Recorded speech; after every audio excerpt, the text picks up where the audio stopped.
ইফতারির মাত্র বাকি আছে 10 মিনিট, সামনে ইফতারি রেডি, পানিও রেডি, রোজাদার বয়া রইছে, খালি বারবার ঘড়ির মধ্যে তাকায়। সারা দিনে যেই পরিমাণ ঘড়ি না থাকছে 10 মিনিটের মধ্যে 13 বার ঘড়ির দিকে তাকায়। মুয়াজ্জিন মরলো, এখনো কেন আজান দেয় না, মাইকে কেন আওয়াজ দেয় না? ঠিক নেই, মাথা গরম, এখনো টাইম হয় নাই। কততে কততে তাড়াতাড়ি ক্যালেন্ডার দেখ। আল্লাহ কয় ফেরেশতা তাকায় দেখ, মাত্র 10 মিনিট বাকি, পেটের মধ্যে প্রচন্ড ক্ষুধা, পানির পিপাসা, সামনেও খানা রেডি, পানিও রেডি, এরপরও কেন পান করে না, খায় না, ক্ষুধাও আছে। আল্লাহ কয় ফেরেশতারা জানুনি? কয় জানি না। আল্লাহ বলে, ও ফেরেশতা তাকায় দেখ, সবাই আমি আল্লাহকে ভয় করে, এবং তোরা সাক্ষী থাক, আমি আল্লাহ এদের জীবনের সব গুনাহগুলো মাফ করে দিলাম। আতিনা ফি দারে দুনিয়া না হাসান, আতিনা ফি দারে উকবা না হাসান, ইয়া গিয়াসাল মুস্তাগীসিন হদিনা লফতিখারা বিল উলুমে ওয়াল গিনা। হর গরি দে নেকো তু তৈয়ার হ্যায়, जो न मांगे उससे तू बेजार है। তাকওয়া অর্জন করো রোজার মাধ্যমে। এরপরে আল্লাহ কয় জবানটারে হেফাজত করো। কেমনে জবানটারে হেফাজত করব? আল্লাহর ভয় অন্তরে ঢুকাইয়া কথা বলার আগে আল্লাহকে ভয় করো। কথা বললে আমার আল্লাহ খুশি হবে না বেজার হবে, এই চিন্তা করিয়া যখন চলবা তখন কিছুটা কন্ট্রোল হবে।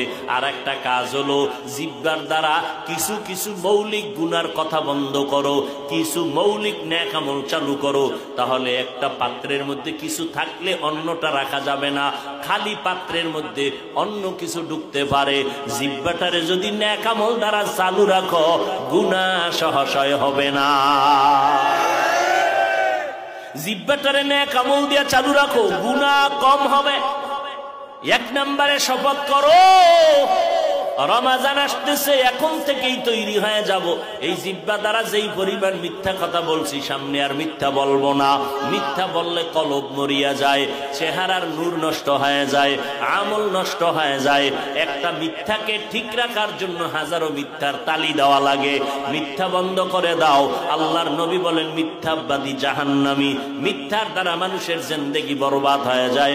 আল কিযবু ইহুলিক। আল্লাহ কোরআনে বলেন, ওয়াইলু ইয়াউমা ইযিল মুকাদ্দিবিন, ওয়াইলু ইয়াউমাইযিন লিল মুকাদ্দিবিন। মিথ্যাবাদীর জন্য ওয়াইল নামক জাহান্নাম। আল্লাহর নবী বলেন, ইয়াকুমাল কিযব ফা ইন্নাল কিযবা ইয়াহদি ইলাল ফুজুর ওয়া ইন্নাল ফুজুরা ইয়াহদি ইলান নার। মিথ্যাবাদীর চূড়ান্ত ফলাফল হলো জাহান্নাম। 2 নাম্বার, জবানকে হেফাজত করো। গীবত শিকায়াত করা যাবে না। গীবত করা হালাল না হারাম? জোরে বলেন। ওয়াইলুল লিকুল্লি হুমাযাতিল লুমাযা।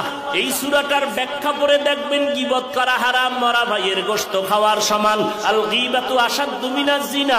নবী বলেন, জিনা করার থেকেও গীবত করা মারাত্মক অপরাধ। এই গীবত থেকে জবানকে হেফাজত করো।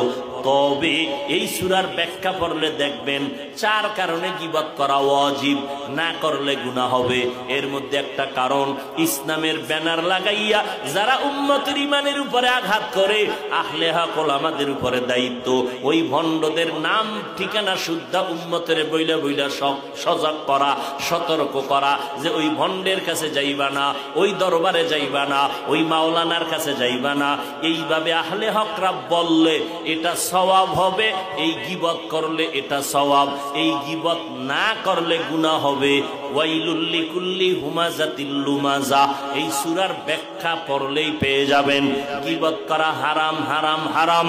4 কারণে গীবত করা ওয়াজিব, না করলে গুনাহ হবে। এর মধ্যে একটা কারণ বললাম। অতএব আমরা ইসলামের ব্যানারওয়ালাদের বিষয়ে যা বলি, এটা গীবত হলেও আমাদের সওয়াব হবে।